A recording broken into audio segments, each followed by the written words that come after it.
అలాగే. ఏంటి? ఓకే అమ్మా, అలాగే చెప్పండి. హాఫ్ అన్ అవర్ పర్వాలేదా? ఏం పర్లేదమ్మా, అభ్యంతరం ఏం లేదు. ఆ, చెప్పండి అమ్మా. అంటే ఏదో నేను అన్నాను కదా, అందుకే ఓపెన్ చేశాను. వెయిట్ చేస్తానమ్మా, అందుకోసం అంటే నాకు చూస్తున్నాను. ఈశ్వర్ అంతా సాయం చేసేస్తున్నాడు, అందుకని నాకు ఏమాత్రం టైం దొరికింది. ఓకే అమ్మా, థ్యాంక్ లేకపోతే యూ నేను థ్యాంక్ యూ. అవన్నీ చేసుకోవాలి.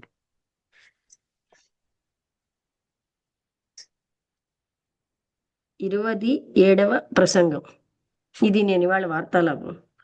అనంతరము స్వామి శ్రీ నిత్యానందుల వారి వద్ద సాయంకాలం 4 గంటలకు అందరూ కూర్చుండ్రి.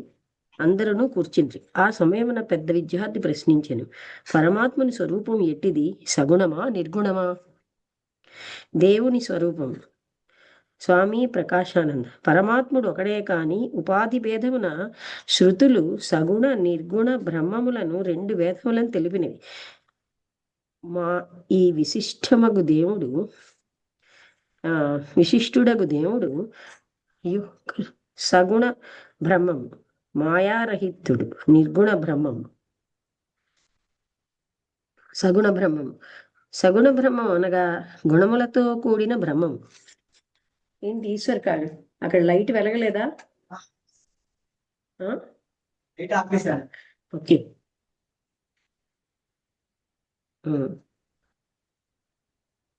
గుణ శబ్దముచే సర్వజ్ఞుడు, సర్వశక్తిమంతుడు, సర్వకాముడు, సత్య సంకల్పుడు ఇత్యాది విశిష్టుడై క్లేశ కర్మ విపాక ఆశయాది దోషములచే రహితుడగు ఈశ్వరుని సగుణ బ్రహ్మమని చెప్పుదురు. అతనినే శృతి మాయి అనే శబ్దము చే ఉల్లేఖించినది. అతని విశేషమగు ఉపాధి మాయ. శ్వేతాశ్వతరోపనిషత్తునందు చూడుడు. మాయాం తు ప్రకృతిం విద్యా మాయినం తు మహేశ్వరం తస్యావయవభూతైస్తు వ్యాప్తం సర్వమిదం జగత్.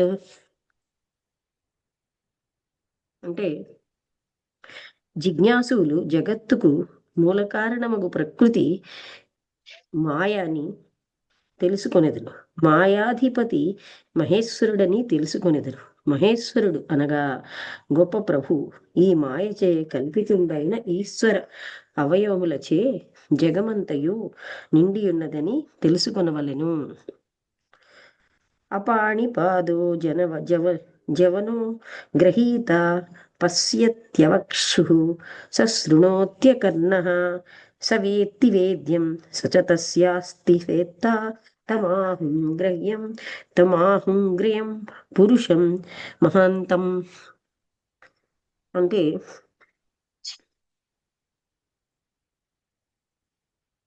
ఆ పరమేశ్వరునకు చేతులను కాళ్ళును లేవు, అయినను చాలా దూరము సంచరించును, సమస్తమును గ్రహించును.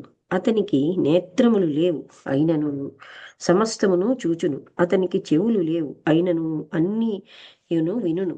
అతనికి మనస్సు లేకపోయినను తెలుసుకొనదగిన వస్తువులను అన్నింటినీ తెలుసుకొనును. అతనిని తెలుసుకొనినవాడు ఎవడూ లేడు.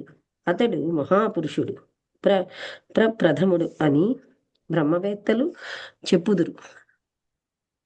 ఏకైకం జాలం బహుధా వికుర్వన్నస్మిన్ క్షేత్రే సంహరత్యేష దేవః భూయః సృష్ట్యా పతయస్తదేశః సర్వాధిపత్యం కురుతే మహాత్మా. అంటే ఈ పరమాత్ముడు దేవమనే మనుష్యాది అనేక జీవ సముదాయములను అనేక విధములుగా సృజించును. వానిని అన్నింటినీ అంతమునందు వాని కారణమగు మాయయందు లయమును పొందించును. అంతేకాదు మరల లోకపాలకులను అటులనే సృష్టించి తాను నియామకుడుగా నుండి ఆ మహాత్ముడు వారిపై ఆధిపత్యమును నిర్వహించును. యచ్చ స్వభావం పచతి విశ్వయోని పాచ్యాంశ్చ సర్వాస్ పరిణామయేద్యః స సర్వమేతం ద్విస్వమతితిష్టత్యేకో గుణాంశ్చ సర్వాన్ వినియోజయేద్యః. జగత్కారణుడగు పరమాత్మయే ప్రతి పదార్థ స్వభావమును స్థితముగా నిశ్చయించును. పరిణామం పొందదగిన వానిని పరిణామం పొందించును. తాను సమస్త విశ్వమునకును నియామకుడుగా నుండి దానిని తన అదుపులో నుంచుకొను. మాయ యొక్క సత్వరజస్తమో గుణములను మూడింటిని తన కార్యముల యందు కలుపును. న తస్య కార్యం కరణం న విద్యతే న తత్సమశ్చాభ్యధికశ్చ దృశ్యతే. పరాస్య శక్తిర్వివిధైవ శ్రూయతే స్వాభావికీ జ్ఞాన బల క్రియోచ. ఈ పరమాత్మనకు శరీరము లేదు, ఇంద్రియములు లేవు. ఇతని కంటే గొప్పవాడు కాని ఇతనితో సమానమైన వాడు కాని మరి ఒకడు లేడు. ఈ పరమాత్మని దివ్యశక్తి శాస్త్రములందు అనేక రకములుగా వర్ణించబడినది. ఈ శక్తి వర్తించుచున్నది. బలక్రియ చేతను తన సాన్నిధ్యము ఉన్న అన్నింటినీ శాసించుచున్నది. నిర్గుణ బ్రహ్మం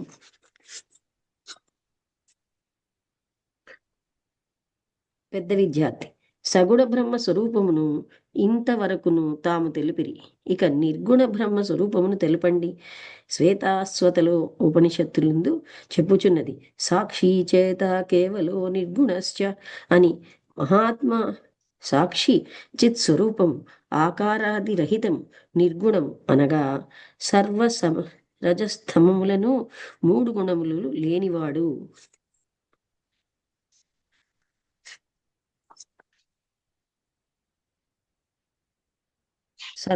నిర్గుణ బ్రహ్మము సచ్చిదానంద స్వరూపము. సత్యం జ్ఞానం అనంతం బ్రహ్మ. బ్రహ్మము సత్స్వరూపము, జ్ఞాన స్వరూపము, ఆనంద స్వరూపము. ఈ బ్రహ్మమునే బ్రహ్మవేత్తలు తెలుసుకొనిదరు. ఇచ్చటి సత్యం జ్ఞానం అనంతం బ్రహ్మ అనునది స్వరూప లక్షణము. ఈ లక్షణమునందలి బ్రహ్మపదము లక్ష్యపరముగా ప్రయోగించబడినది. సత్యము, జ్ఞానము, అనంతము అనునవి ఇతర వ్యావృత్తి పూర్వకములకు బ్రహ్మము యొక్క విశేషణములు. విశేషణ భావముతో ఈ శృతి యందు సమానాధికరణ్యమును బోధించు సత్యం, జ్ఞానము, అనంతము అను మూడు శబ్దములు ఉన్నవి. సత్య పదములచే బ్రహ్మ అభిన్నములకు వ్యర్థ అనిత్య పదార్థములు వ్యావర్తితములు.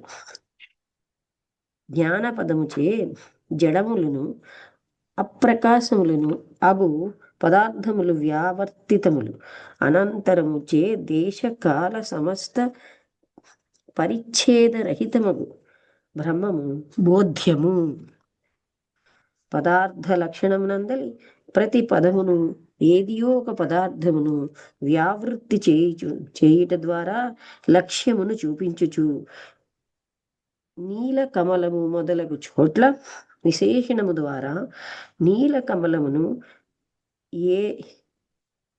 ఎరుకపరచవలసినచో రక్త కమలమునకు వ్యావృత్తి కలగవలెను.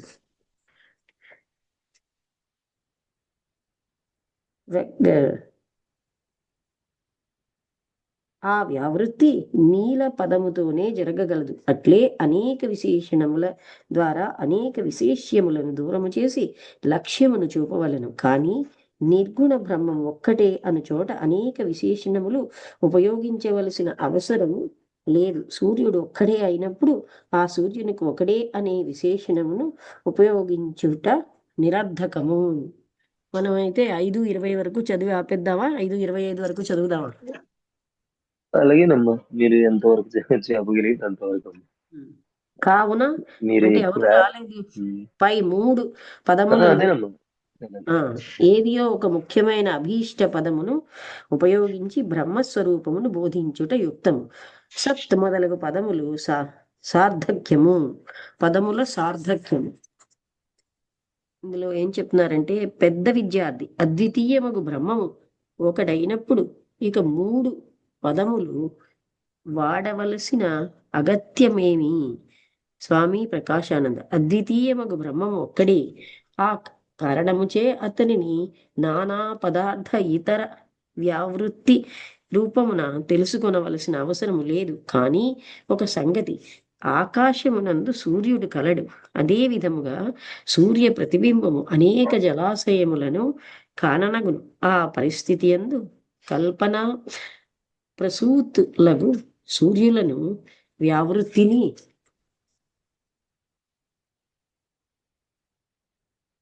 పొందించుటకై ఆకాశమునందలి సూర్యుడు సత్యము అని విశేషణము ప్రయోగించవలను. సత్యము అని విశేషణము ఆకాశమునందలి సూర్యుని యందు ఎట్లు సార్థకము అటులనే బ్రహ్మేతరములకు కల్పి కల్పిత అవ్యాకృత భూతాకాశాదుల వ్యావృత్తి కొరకును బ్రహ్మపద బోధ్యమగు నిర్గుణ బ్రహ్మము భూతాది భిన్నమని తెలియచేయుటకును యుక్తము. ఏలననా ఆ అవ్యాకృతములకు ఆకాశాది భూతములు అనిత్యములు, కల్పితములు. బ్రహ్మము సత్యము, అద్భిన్నము అంటే భిన్నం కానిది, కల్పనా ప్రసూతము కాదు, కాలత్రయ బాధారహితము. సత్యము క్వాచిత్కమగు పదార్థ ప్రతీతి కలది.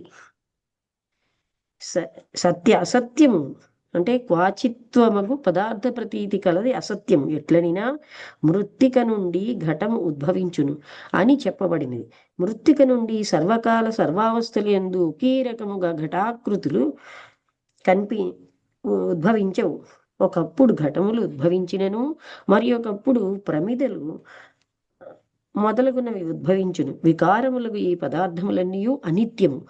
శృతి కూడా చెప్పుచున్నది, వాచారంభణం వికారో నామధేయం మృత్తికేత్యేవ సత్యం. అంటే పేరు పెట్టబడుటతో నామధేయం అనే వికారమును పొందును. కానీ యథార్థమునకు మృత్తిక అనున్నది ఏ సత్యము. అనగా మృత్తిక చే జనించిన కుండలు మొదలగు ప్రమిదలు అన్నీ నూరు మృత్తికయే. కుండ, ప్రమిద మొదలుగున పేర్లు మాత్రమే. ఇట్లు సత్యపదము ద్వారా బ్రహ్మ వికారములకు ఇతర పదార్థములు వ్యావర్తితములు. చిత్ అనగా జ్ఞానం. ఈ చిత్ అనగా జ్ఞానం. ఈ పదముచే జడ పదార్థములు వ్యావర్తితములు. లౌకిక జీవులు జ్ఞానము అనిత్యము కావున బ్రహ్మము అనిత్య జ్ఞాన రూపము అనుభావన నివృత్తి కొరకు అనంత పదము ప్రయోగించబడినది. ఇదంతయు అనగా దేశకాల వస్తు పరిచ్ఛేద రహితము. అంటే దేశము కాలము అనే పరిచ్ఛేదం అంటే డివిజన్ అండ్ డివైడ్ చెయ్యలేం. అనంతం అంటే ఇట్లు సత్యాది పదములచే బోధించబడు అఖండ ఏకరస బ్రహ్మము నిర్గుణ బ్రహ్మము జ్ఞానం బ్రహ్మ అని చెప్పినను బ్రహ్మ లక్షణము బోధ్యమే. ఈ నిర్గుణ బ్రహ్మముతోనే విశ్వం అంతయు నిండి ఉన్నది. ఇది అంతయు దేవునిచే నిండి ఉన్నది అని శృతి చెప్పుచున్నది. ఈశావాస్యమిదం సర్వం యత్కించ జగత్యాం జగత్. ఈశావాస్య ఉపనిషత్తులోంచి తీసుకోబడింది. 25 వరకు చదివి ఆపేస్తానండి, ఎందుకంటే మీకు కూడా ఏవో పనులు ఉంటాయి. అలాగే అమ్మా, అలాగే. పరోక్ష అపరోక్ష రూపమున చూడనగు ఇదంతయును దేవునిచే నిండి ఉన్నది. అనిర్గుణ బ్రహ్మమే వాయువ్యాధి ఈ రూపమున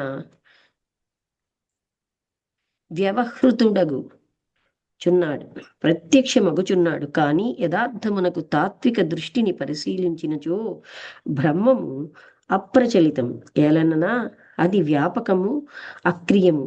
సృష్టికి పూర్వము సత్ స్వరూపము నిర్గుణ బ్రహ్మము.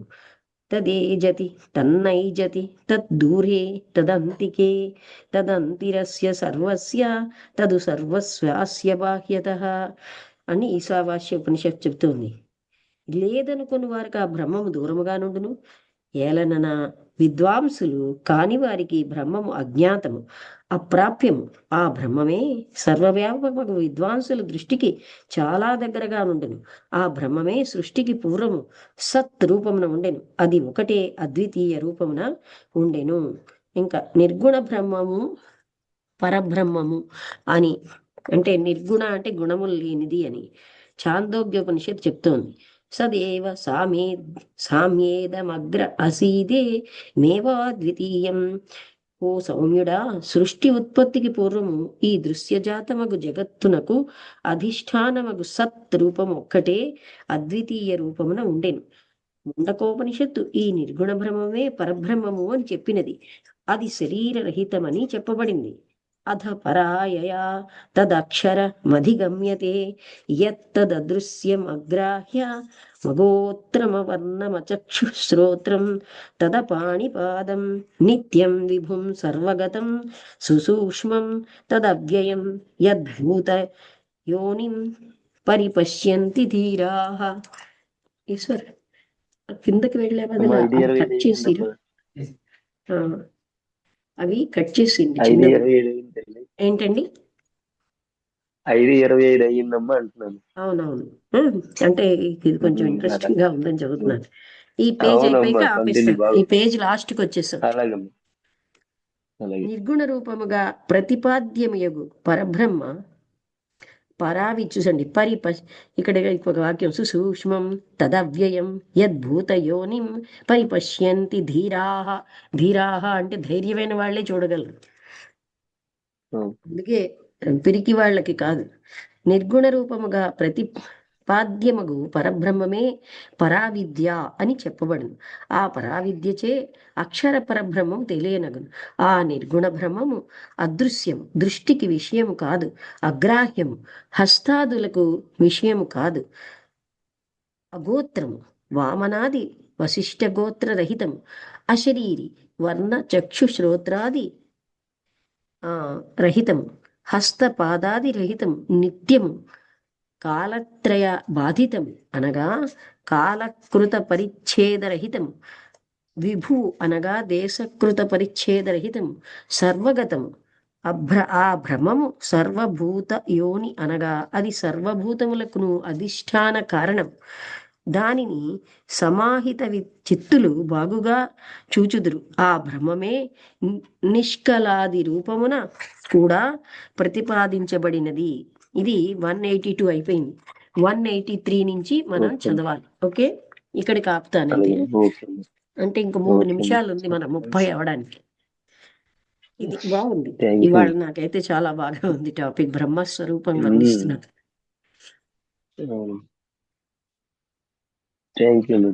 ఓకే, క్లోజ్ చేయనా?